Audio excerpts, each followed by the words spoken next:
you have increasingly chosen to focus front and center on an anti-American message. It was there in the response to Salman Taseer. It was there when the killing of bin Laden was announced. Your first reaction, you said, was to feel anger and humiliation on the news that bin Laden was dead. Explain that. Stephen, how would you feel if someone, your ally, comes from across the border and kills someone in your own country? And here you are, giving immense sacrifices for that neighbor or for that country. Pakistan has lost 35,000 people dead, $70 billion lost to the economy.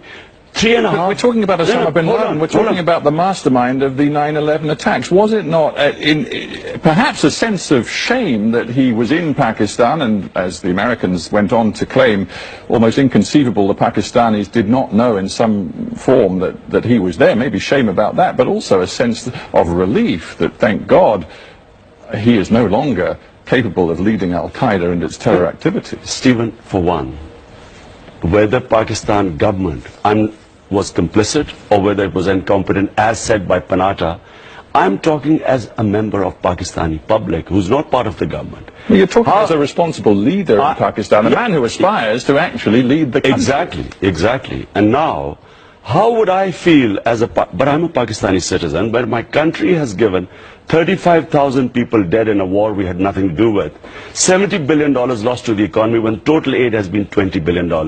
How would I feel that my ally, who we are fighting for, does not trust us, instead comes and conduct the operation itself? How does it help? Should they not have told our government? If it's either it's an ally or it's not an ally. How does it help in terms of the future stability of Pakistan for you to tell the Americans that you want to see them completely out of your country in terms of intelligence cooperation, in terms of their anti-terror activities in Pakistan? You want to cut all ties, and you believe that will lead to greater stability, when the Americans are alleging right now that the ISI, the Pakistani intelligence agency, is actively helping the Haqqani network and other militants do their deeds inside Afghanistan? First of all, if this myth being spun that 4,000 or 5,000 Haqqani Taliban is the reason why the US is not succeeding in Afghanistan. 140,000 US soldiers in Afghanistan, greatest military machine in history, is not succeeding because of these 4,000 or 5,000 fighters that are supposed to be holed up in North Waziristan. Does that make sense? That's number one. But I just come back to that. Does America not have a right, in terms of self-defense, to pursue these people if the Pakistani government will not pursue them? But are we Pakistanis not allowed to criticize American policy? Are slaves allowed to just say, does the United States have a right of self-defense if these people are not going to be rounded up and detained by the Pakistani government? Does the US not have a right to do it? But does the Pakistani government also have not any semblance of sovereignty in our country, that maybe they are fighting this war on terror, which is why 35,000 people have died?